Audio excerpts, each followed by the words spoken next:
In today's live session, I'm going to be showing you how to build a fundraising system for your nonprofit organization.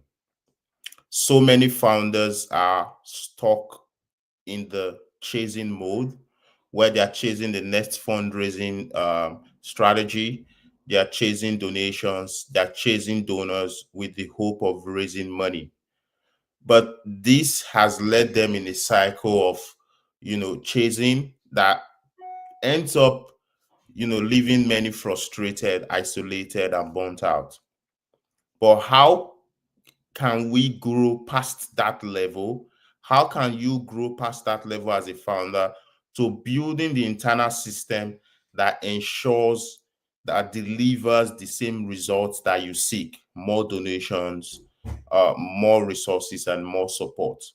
That's exactly what we're going to be talking about today. In truth, most founders know they need to build that internal capacity. They need to build that internal structure that can deliver the results that they desire. Many founders know this.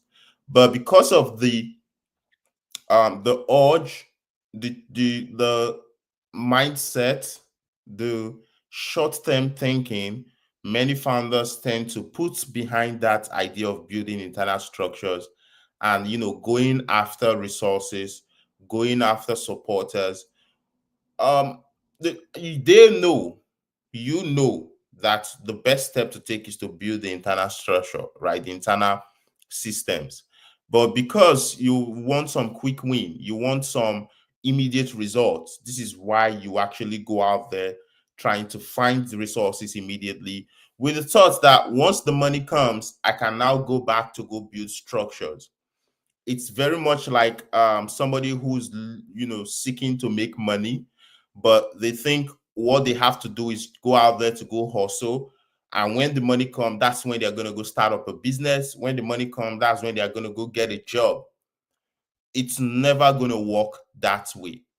What works is you go get a job, you go start up a business, and because you did that, it's going to then bring in the money that you seek. But if you put the money ahead of you, if you put the carrots ahead of you, you're most likely going to find yourself stuck, struggling, while others are scaling on.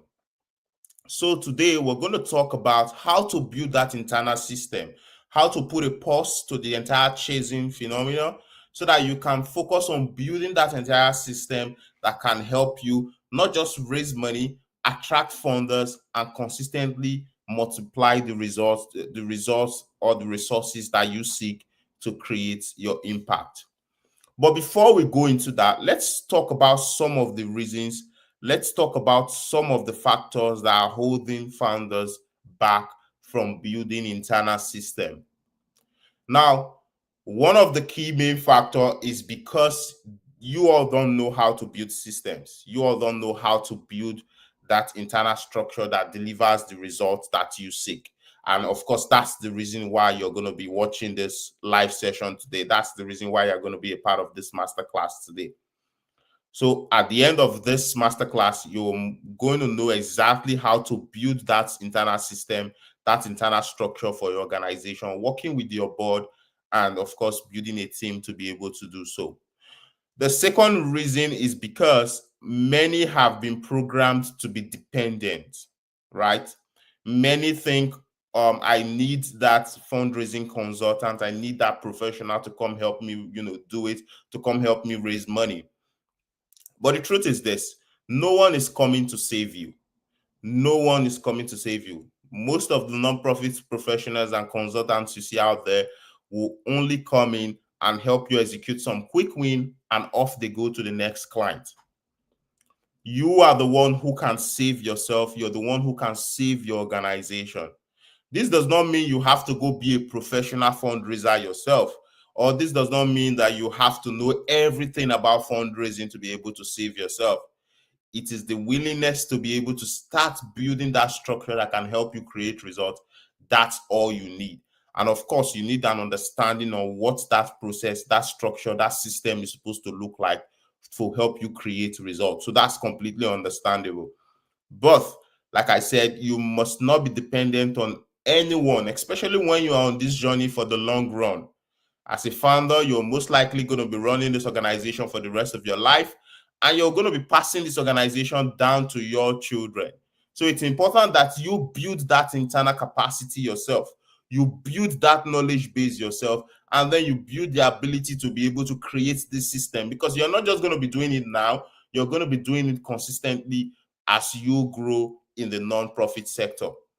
So it's very important you put behind the mindset of depending on a consultant, or you depending on a development person or someone out there to come help you build, especially when you are at that stage where you are yet to, scale your organization. It's important that you learn and you execute now, right? And then as you go, you can begin to bring in these development professionals, fundraising professionals who can then serve within your organization, within the structures that you've built. Another important factor that's holding a lot of people back is because they think their nonprofit is small. My nonprofit is small. Oh, I can't build a structure right now. I don't even have the people. But the truth is this: any organization and every organization must build a structure, because the reality is this: regardless of the size of your organization, there's a structure you can build right now that can help you scale. So let's say you are just a founder with 3 board members. There's a structure you can build within that structure to be able to help you raise money and scale. Size does not matter. Most of the organizations you see out there today bringing in 6 figures, doing big things, they started from the very small days building structure, and that's the only way they were able to scale. So it's very important you realize that it's not about size, it's your ability to be able to build structure at that level, regardless of the level you are. Another factor we see or we hear is, I don't know wealthy people, I'm not well connected. Well, the truth is this: you don't need to be connected to be able to raise money sustainably for your organization. Good. You being connected, you knowing 1, 2, 3 wealthy people, it's a lot of advantage. But the strategy to raise money does not depend on your ability to know people. It's your ability to be able to maximize your network, the one you presently have, maximize the network of your board members, and of course, be able to identify more prospective funders out there for you to be able to raise money. So it's not about your network. Your network is not a limiting factor. It's your ability to be able to harness the network you presently have, and your ability to be able to identify the wider network out there to find more people who are most likely going to support your cause. So with that said, let's go straight into building the fundraising system that can guarantee the financial sustainability of your nonprofit organization. The very first step of this process is organizing your board. Why? Because your board is the cornerstone of your organization's success. As I would always say, everything rises and falls on leadership. If your leadership is disorganized, your organization is most likely going to be disorganized. So if you look out there, you see that organizations that have a disorganized leadership are usually the organizations that are struggling.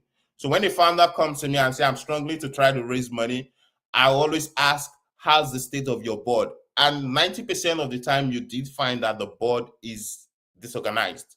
Or if they are not disorganized, they don't even have the skill set or the experience to be able to create the results that they seek.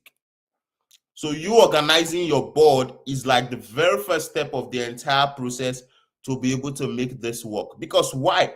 It's the board responsibility to ensure your organization is properly funded. And again, the nonprofit space is not a one-man show. So you coming in to do it all by yourself is most likely going to leave you frustrated, isolated. And that's not what you want. You want to be able to work with people. You want to be able to work with the community you serve to create the results that you seek. So it's very important that you don't do this alone. You do this with your board members. And if you know 5 people and you have 5 board members, each of them know 5 people, that's 25 people you can start reaching out to. So your board members also help you expand your network.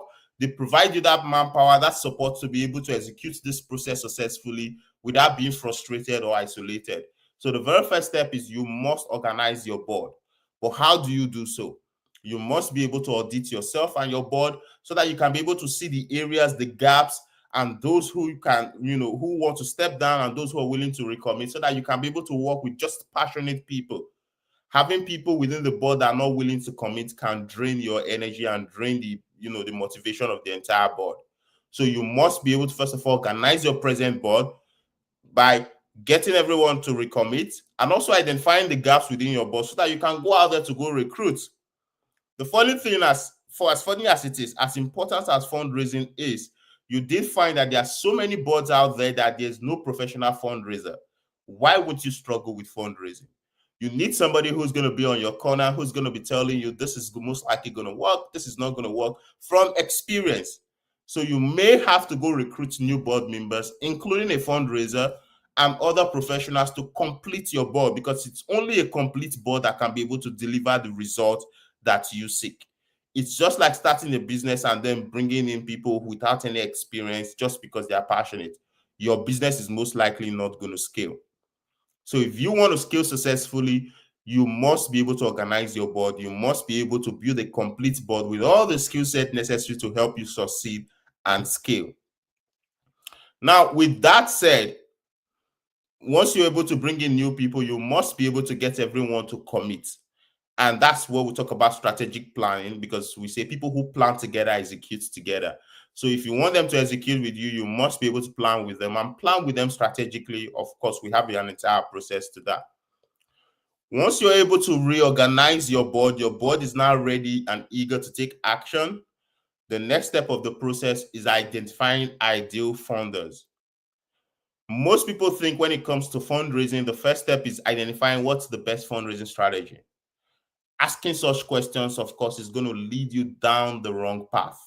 You don't need the best fundraising strategy. What you need is the best funding audience. Because once you're able to identify the best funding audience, you can then be able to build an entire strategy around these people. You can build an entire strategy around raising money from them. And that's what your fundraising strategy should be all about. Not just some vague idea, not just some smart, flashy idea, but ideas that are tied to maximizing the audience you have. So if you're able to identify, let's say, for example, you run an organization that helps homeless people. Who are your ideal target audience? Your ideal target audience should be the people who benefit from the impact you create. So, for example, if you're able to help homeless people get homes and get off the street, the people who are most likely going to benefit from that would be the real estate people, who, of course, would have their houses filled up and they will make money from the process. The home decor stores, who these people are going to shop from to go decorate their homes. Um, just that sort of network, that sort of identifying the network of people that benefit from these people. So these are your best target audience. The family members of people who are homeless, these are your best target audience, because when you are able to impact these people, these are the people who at the end will benefit from the process. So you must be able to now look down into your organization and identify who are the best people who gain the most from the work we do. Once you're able to identify that, you can then move on to the next step, which is where you create the resource development plan. And like I said, your resource development plan is basically how to raise money from these group of people you've identified. So back to step one, back to step two, the people you've identified to raise money from, right? You need to be able to build a list of these people so that you can identify them in their numbers. You need at least 1,000 people, 2,000 people to be able to nurture and raise money from. So once you've been able to identify the people who get the most benefit from this impact, who are now your ideal audience, right? You've seen the real estate agents, the home decor stores. You want to be able to create a list of these people across your service area, across the entire country, across your state, across your county. So if you do a research, you did find at least maybe 1,000 real estate agents across your county or across your state. If you do research, you may be able to find maybe 100 home decor stores. So the goal is identifying these people in their numbers, so that when you get to step two, the next step, which is step three, is basically you developing a plan on how to raise money from these people. So for real estate agents, you could have a step-by-step plan saying, we'll reach out to them, asking for advice. We'll reach out to them, providing resources to help them understand the need. We'll reach out to them. It's a step-by-step process to raise money from these people, because of course you don't want to reach out with your hands out. That's most likely going to turn people away. But if to raise money from them, you have to be able to, list out the different step of the process you have to take to raise money from them. And that's what your fundraising strategy or your resource development planning is really all about. Now, with that said, once you're able to develop your resource development plan, the next step is you building a team to execute your resource development plan, building a team and equipping that team. So, like I said, you don't want to go into this alone. You don't want to try raising money alone. It can be frustrating. You're going to need a team of people who are going to be joining you in executing the different steps of the resource development plan you've created. And when you look into your resource development plan, of course, you're going to see the kind of people you need to execute. So, for example, a plan to reach out to real estate agent may include having somebody who's going to help you set appointments, somebody who's going to help you handle email marketing, somebody who's going to help you handle content creation. Whatever skill set you need to execute that resource development plan, you need to recruit them. And of course, I understand that so many organizations do not have the resources to be able to recruit people at this time. And that's why you have volunteers. So you could bring in 2-3 volunteers who are going to be supporting you with, say, 5 hours in a week to help you execute those strategies, so that there's consistent execution, because the result is in the consistency. So at that point where you have volunteers showing up to support you, of course, you are going to create more results. So that's why you must build a team. And if you don't have the resources, you can't start with volunteers. And when I talk about building a team, it does not end with just recruiting the team. You also need to be able to equip them. Do they need email sequence to launch out the campaign? Do they need marketing content to be able to promote the campaign? Whatever they need, whatever resources, whatever information they need, you have to provide them. So building and equipping the team, of course, is the 4th step of the process. Now, the 5th step of the process is where you launch out the campaign. Launching out the campaign is basically executing your resource development plan as you spelled it out. So I said you need to be able to initiate relationship, nurture relationships before making the ask. You need to be able to have a step-by-step pattern of engagement before making the ask, right? So your execution is basically you following that step-by-step process of engagement. Whether it's you making an introduction, sending in your organization's portfolio, inviting them for a coffee, visiting their office, inviting them to visit your office, inviting them to join one of your programs. Whatever that process is, your execution is basically you executing that process. So it's very important that you take note of that and be able to, follow that process when executing. Like I would always say, for you to raise money, you need to build your know, like, and trust factor. People need to know you, like you, and trust you before they donate to your organization. So your fundraising strategy should be based on relationship building, where you are initiating relationship, nurturing those relationships before making the ask. If you don't do it that way, you're most likely going to get lots of rejection. And if you reach out to 100 people, you're most likely going to get only 5 people to give.